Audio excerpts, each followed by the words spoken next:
Pido ayuda económica. Invito a las muchachas de 12 a 18 años a que se comuniquen con nosotros para ingresar, para ser religiosas, para consagrarse a Dios y comenzar a estudiar el camino de la perfección, a estudiar la ciencia sagrada, a estudiar a Jesucristo nuestro Señor, revelador del Padre. Amados hermanos, no puede el hombre separar lo que Dios ha unido. Esta frase se puede aplicar a muchas realidades. Hoy la quiero aplicar a los padres y los hijos, la mamá y el hijo, el papá y el hijo. No se pueden separar porque Dios los ha unido por un tiempo bastante prolongado, hasta que llegue el momento en que dejará el hombre a su padre y a su madre para unirse con su mujer.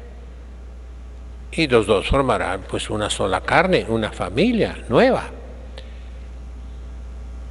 El día de hoy es terrible el tráfico de niños.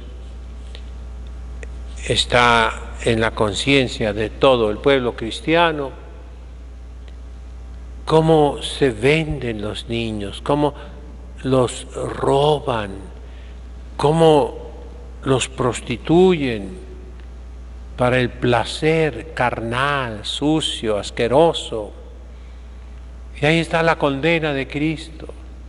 Al que escandalice a uno de estos pequeñuelos, más le valdría que le colgaran una piedra de molino y la arrojaran al fondo del mar, porque sus ángeles están constantemente viendo el rostro de mi Padre Celestial. Los niños son nuestro modelo y el método, la receta para que lleguemos al cielo. Si no nos hacemos como los niños, no entraremos al reino de los cielos. Bienaventurados, ¿quiénes? Los limpios de corazón, limpios como los niños, porque ellos verán a Dios. El día de hoy quisiera yo recordar algunas verdades de nuestra fe católica, de nuestra tradición católica.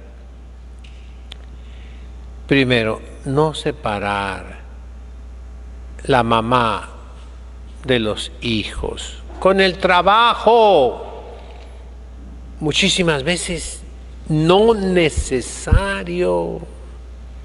La mujer casada no debe trabajar fuera de casa.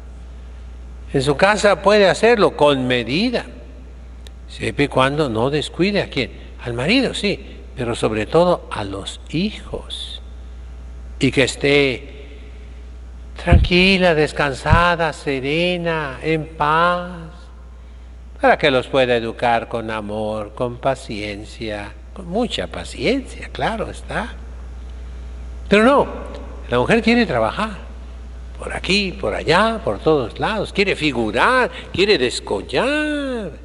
Y no se da cuenta que la sociedad la está engañando con esa famosa empoderación. Estoy empoderada, soy una mujer actora, factora de la sociedad, creadora del cambio, de la transformación. Insensata, necia. Cuando despiertes de ese sueño que se va a convertir tarde o temprano en pesadilla, te vas a ver sin hijos, vacía, acabada, decimos en México, chupada, destruida totalmente. La alegría de la mujer es la maternidad. Esa es la vocación que Dios le dio, vocación natural, que pertenece a la vida, nacer, crecer, reproducirse y luego morir, ¿verdad? Pero la reproducción en el ser humano fue santificada por Dios. por Jesucristo con el santo sacramento del matrimonio, cuya finalidad es la procreación de los hijos. También el completamiento entre hombre y mujer, pero primero es la procreación. ¿Qué ha hecho el demonio en los últimos 60 años?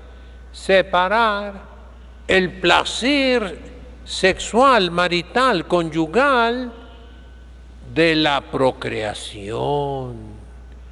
Y entonces la pobre mujer se convierte en un instrumento de placer, de deleite, en algo que el varón utiliza, usa. Cuando no va a haber hijos, por diseño, por voluntad, por deseo, por intención de los cónyuges, la mujer se convierte en un medio. En cambio, cuando va a haber hijos, cuando el acto marital está abierto a la procreación, marido y mujer construyen un fin, un hijo, muchos hijos. Creced y multiplicaos y llenad la tierra. Hoy la Iglesia tiene cada día menos obras de misericordia. Y una de las obras de misericordia que hicieron los santos, sobre todo cuando había muchas guerras, fueron los orfanatorios, los orfanatrofios, también así se llamaban. Obras de caridad cristiana para no solo nutrir, alimentar, vestir, curar, cuidar a los niños, sino para educarlos cristianamente. Pero el día de hoy, por esa equivocadísima renovación que fue un cataclismo, una revolución, una destrucción de la Iglesia, se acabaron las obras de misericordia, las obras de caridad. Si hay alguna dentro de la Iglesia, ¿cómo se llaman ahora? Obras sociales. Se les quita lo cristiano, se les quita la caridad de Cristo.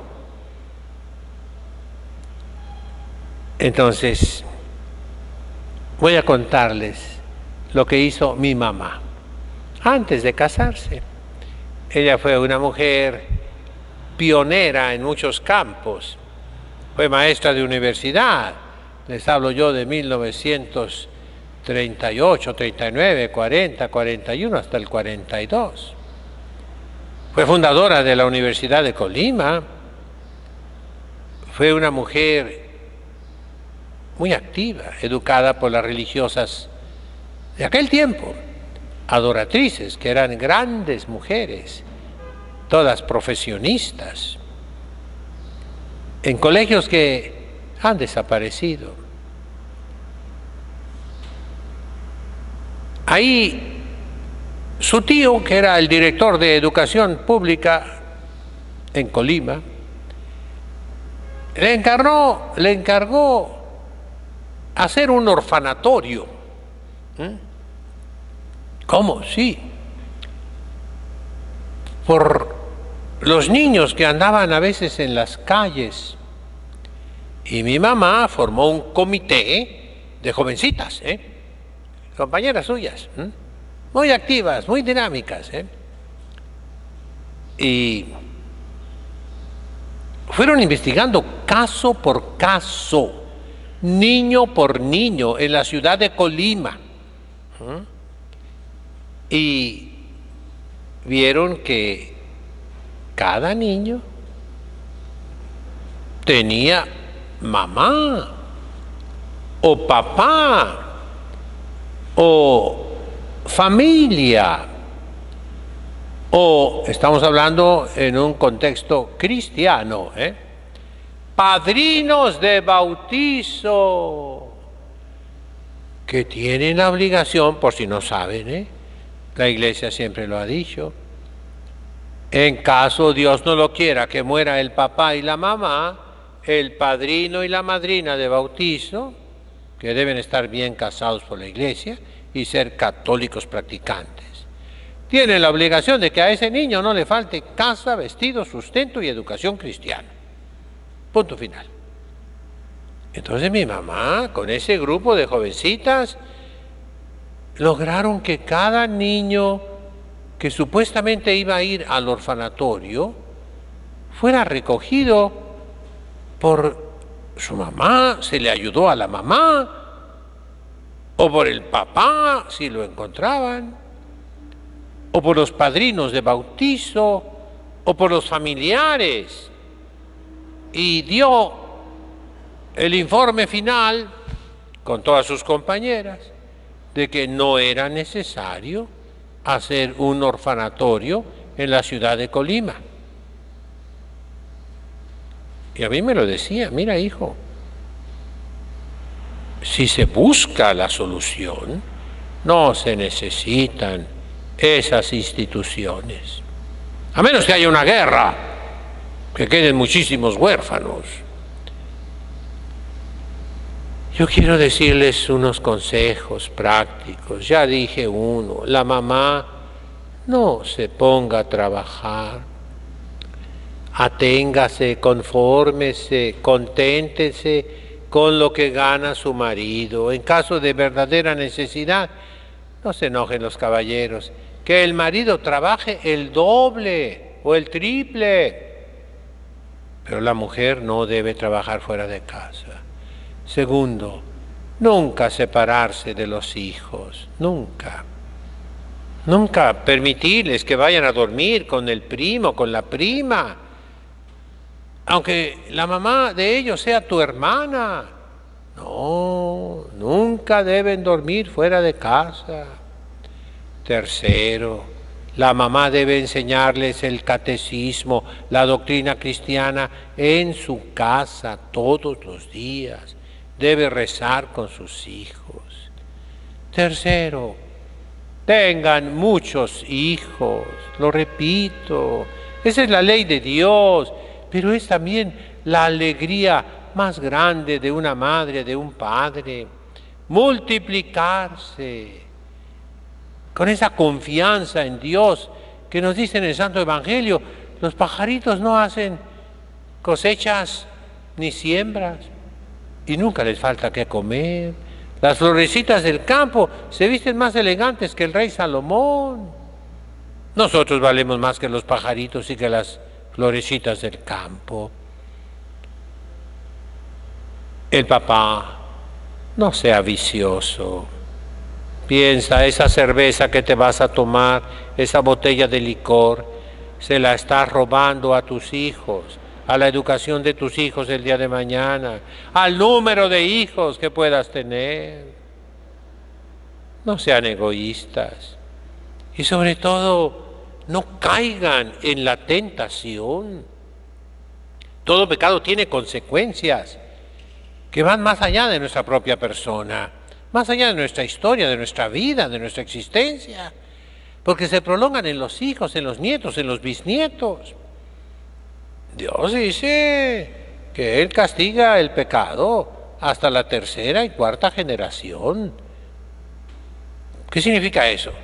Que si el papá se portó mal, el hijo va a sufrir, el nieto, el bisnieto, van a llevar el peso, las consecuencias del pecado de la mamá, que no supo contenerse, retenerse, que no supo resistir a la tentación y cayó. La culpa del papá, vicioso, sensual, hombre desenfrenado, lleno de pecados. Arruinas la vida de tus hijos. Este es el mensaje de la Iglesia Católica que siempre ha predicado. Dice nuestro Señor en el Evangelio, cumple los mandamientos, ahí está todo el remedio para la sociedad del mundo actual, para todas estas desgracias. Amemos a los niños, los amaremos si amamos a Dios.